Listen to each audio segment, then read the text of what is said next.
Welcome to another edition of Northern Heat. My name is Bob Lennon, President of ThermalWood Canada and a host for the show. And today we have Fred Guitar. Fred, Bonjour, Bob. Pretty good. What about yourself, man? Not bad, not bad. Happy to be here. There. Super so, Fred, happy. you're the owner of La Cave. Yeah, La Cave Media. La Cave Media. Yeah. And so let's talk a little bit about that because we're kind of in the same business here. 100%. That we're doing. And then I realized more and more that we're coming from the same place. It's just you had success with it. Yeah. So.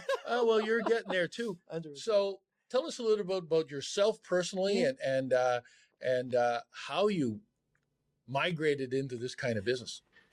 As far as I remember, I always loved visual. I remember when I was younger, I used to listen to music, close my eyes and see image. I would see video clip. I would see the music video always in my head. And but never really understanding how to make it work. It was just, for me, it was just a fun thing that I hear music, I hear sound. I always loved that. And then as social media became more and more, and then I remember when Instagram came out, to me, it was mesmerizing because it was just cool photos of just moments and capturing. And then they had like the filter. For me, it was the first time I was, but I remember when I was a kid seeing photograph, it was just a photograph. Yeah, it's just a photograph, nothing fancy, no colors or nothing. It's just, it's a photograph. You see reality. But when those platforms started coming out and they had those filters and then the colors were different and you could create something that was not really reality. It was a different version of reality. But to me, that stuck another chord, I remember. And then I started to look like, okay, well, how can I create this? And when I was 15, my mom bought me a camera. But it's funny because I tried it for a couple months. And back in the day, I got told that it was a girl thing to have a camera. I was 15 and then all my buddies were getting into cars, buying our first car. And I was there with my little camera. You want me to take a picture of your car? And like, my girlfriend will do that. And as a young 16-year-old, my ego just got stabbed and I just put the camera down and never thought about it. And then as I grew older, and then it was always that need to create something and just... It all started to come back. It's all started to come back. And then in a way, I started seeing a lot of photographs that were male. See, and to me, that gave me the courage to get back into it. I know it sounds stupid now, but see, it's still come. Well, it's peer pressure. It's peer pressure, and things happen. Yeah, and then you never think it's a reality to do that because see, to be an artist, people always told you because I'm coming from it. Like we played music. We're always artistic. We did theater, improv and all of that. But as my dad would say it, this is a hobby. This is not saying my brother always wanted to do more into the arts world. But I think my dad just, as a good dad, wanted us to go get a career and then in 2017, I started a podcast and it's funny. And that's what we have in common. And then I just wanted it to look nice. I wanted to look different. And how can you shape light? And more you would see content on social media that was more and more like they would describe as cinematic. And to me that when you see something with your eyes, we see this room. This is what we see. Everybody that would walk in here would see this room like we see it. But when you get behind the lens and you start playing with the depth of field and the colors and all of that, then you're creating something that you're not able to see with your eyes. And to me, that was always like, how can I create a world? That played in the background. It's always been there and create. And then when we started, and then from the podcast, I started like buying lights, buying different cameras and just getting into it. And then people start noticing it. And then they reach out.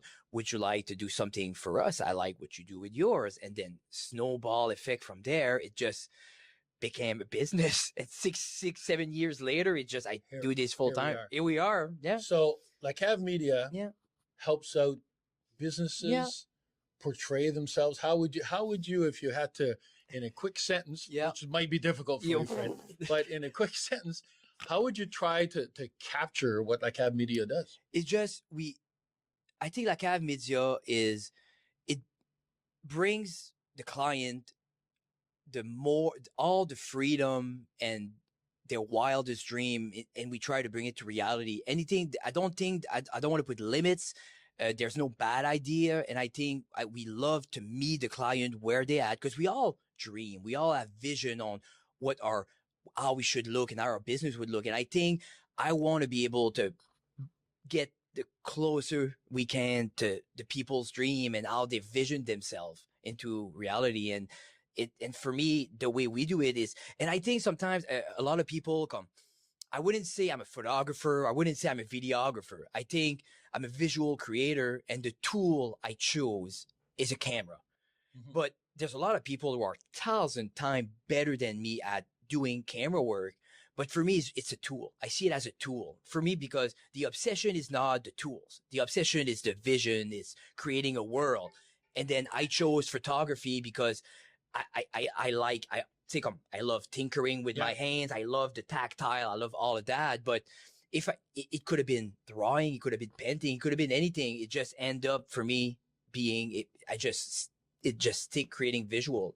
Yeah. So the final product that you do for people is a audio visual presentation of their idea. And I try idea. And it's fun, and I think I remember seeing a quote from Stan Lee.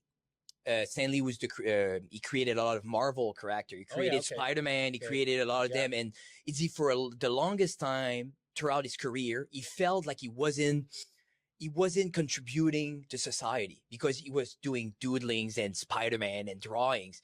And after a while, he realized that we all need a break from reality. And a lot of people need that calmness and just to disconnect and take a break. And I think that's where he started to see what he was doing as important. And I think creating a world and creating something nice, because we all going to look at stuff. Yeah. Me, I want it to look nice, and I want you to have a 30 magical second and looking at something. And I love, is that real? Isn't that real? Where is that? How could that look like that? And it's fun, and it brings you into that magical world. Like if you were to look at a Disney movie, if you were a kid. I think a lot of people create beautiful, realistic stuff, and I want to create real stuff, but I think I lean towards a little bit of surrealism. Like I always, if you look at a lot, if people take a look at all my project, yes, you see the reality. We're at the beach, we're in a room, but there's always that little something that you couldn't see with the bare eye. So, and that's why I like to do, just creating that world. So a lot of the stuff that you create as a final product for people would be corporate videos, would be commercials, would be what's kind of the final the bread and butter now, it's just business to business. So creating ad and creating visual assets for business to promote themselves. Okay. So that could be photography or videography. So I think that would be the bread and butter. The dream is to be more into I love music. I think that's something else we share.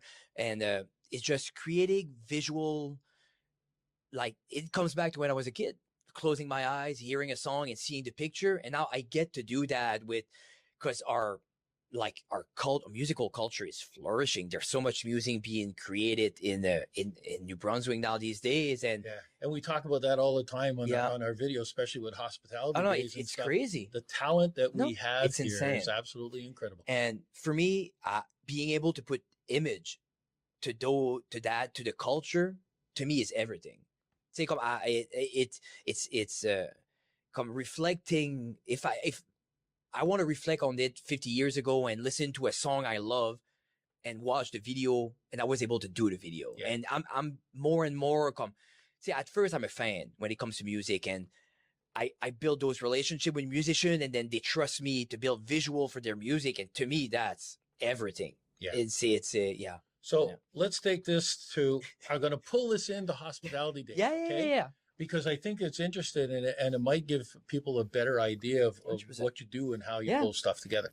Because we talked about this before the interview, and you were involved in hospitality days last year, the year before too, I think. Yeah. And you're going to be involved again with it this year. One of the things is that, why don't you explain like what your vision is and what you ended up doing for hospitality days? Because the key that hit me a while ago in our conversation is that the level that you're bringing hospitality days to, because of the visual that you're getting at, is at the same level as you would do Area 506. And so what's that? What is that? Well, the vision, it's the vision with our strategy for hospitality days, it was visual overload. I wanted to create a FOMO. Because say we would post daily, let's say there was activity on Monday, Tuesday morning, everything was on Facebook. So people could see it. Oh my God, where was that? That was fun. That looks magical. Okay. Oh, it's still happening. It's happening right now. I'm going to go tonight. And all that. I think every time there's hospitality days for the past few years in Bathurst, you go on Facebook, it's in your face. It's there.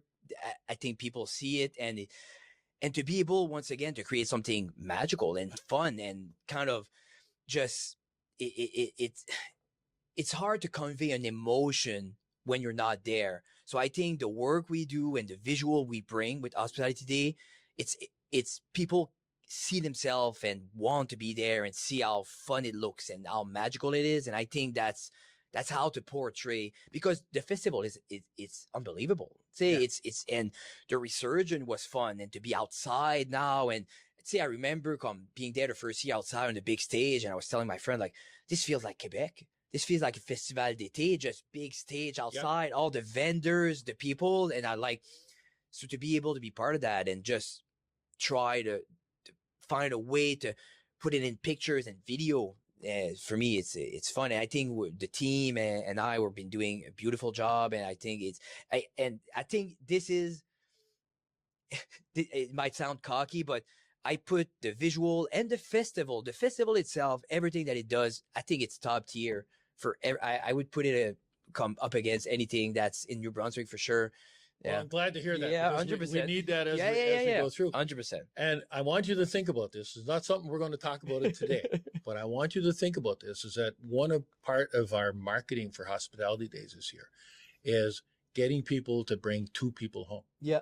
Just imagine if everybody in the Chaleur region would contact family or friends, or they met people somewhere along the line and invited them to come home to be part of the festival. It would be crazy. Everybody's participating and volunteering to be part of the marketing. Yeah. And so think about how we make that happen. Yeah. And how we get that out.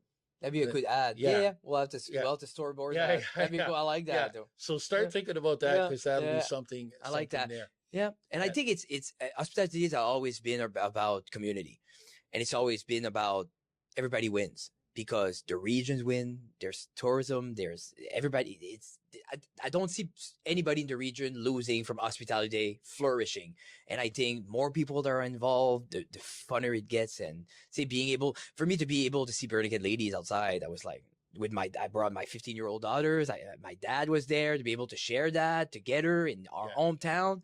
Not having to travel to see quality music and entertainment, I think it's a blessing. Well, absolutely. We agree to that. And that's part of our mission too, as we go. Let's get back to Cav Media again for a second too. And just if any corporate people or businesses that want to use your services, how do they get a hold of you? Well, that's the beautiful thing. I don't answer my phone. And that's helpful. But I was talking to that with my wife. The more business we get, the more of a princess I've become. It's just and I don't know. It's just I think it's when we talked about that. I think people don't realize, like, yes, being an entrepreneur, it comes with freedom. But I think having all the freedom in the world, what gets harder is not doing what you want to do all the time. It's being able to restrain yourself. I got to go to work. I got to structure myself. For me, it's harder. But if people want to contact me, it's email. It's every platform now just leads people to my email. If you call my phone, you get the voicemail. It said, "Hey, I won't call you back. Send me an email." Okay. And what's the email? It's lacavemedia@gmail.com. Oh, that's pretty simple. It's simple. And I would say it's the best and only way to reach me. Except if you're Bob. You called me. I answered. I you noticed that you yesterday. got lucky. You got lucky. Well, Chico gave me your number. Yeah, well, and that's the not thing. That's to a head into cheat code. The other Yeah. part. But it's interesting is that you're local. You're from here. You're doing great stuff. You're helping out companies be able to flourish. And that's kind of the stuff that when it comes down to the crunch, we have the talent 100%. in this province, in this region, to be able to do whatever we want to do. And you're a fine example of that. Yeah. And as for the business, and that was always our business model. I want to grow with the business I help. If small, I don't believe into going to a small business and asking premium dollars when the business it's just barely on their feet trying to, and I'm taking pride of that, and I don't care what other business say. I always meet the client where they are. If I always ask if their budget is that, I would find a way to make your budget work, because I know what it is to be an entrepreneur. I know what it is to not have a single dollar in the bank account and trying to showcase yourself and build something. And I know how complex it is to be. It is in your reality. You have to be on social media. You have to be in people's face now these days. It's not easy for anybody. It's not cheap to create content. We all know this. So, and that's why I work locally the best that I can. And I try to be affordable and reach people within their means. And that's always been our model, and that's always be our model. We cater to people, and we want to meet where they are. And if they grow, we grow with them. And we had a lot of relationship and business that grew over time, and bigger budget as they grew. And we're right there with them. And we were there when it was, I did so much free work to help people, and because I wanted them to succeed, and it ruffled a lot of feathers. But I believe in collaboration before profit. Well, at the end of the day, it helps you out. And 100%. Yeah, I still make money. See, I'm not going to say I made a living out of it. It's just, you have to cater to your audience. You have to cater to people and build great relationship, and say, people will come back if you treat them good. And I think that's always been one of the core value at La Cave Media. And that's, again, one of the core values of the people from the Schiller region. 100%. Because of that. Yeah, 100%. A little token of our appreciation, because people that do special things, to us, it's all about turning up the heat. Yeah. And we live in northern New Brunswick, so the northern heat is what the name of this podcast is all about. But it's also an opportunity to show our appreciation too. 100%. Is that what people are doing? I think you're turning up the heat. So Thank you very much. There we are. Thank you very much. Token of our appreciation. And thank you for taking the time to sit down with me. I love what you do. I think, and we were talking a little bit behind camera of all the strategy and marketing, and I think we are a lot alike on a lot of front. And I think it's fun to see people put in the time and effort into building their brand and relationship and everything. To me, it's always, you're an example for that. People should follow your model. I think so. Well, your model too. I try. Fred. Thanks a lot, Bob. There we are. Awesome. There we have it. Another edition of Northern Heat for this week. The place you come to listen to the stories that haven't been discovered yet.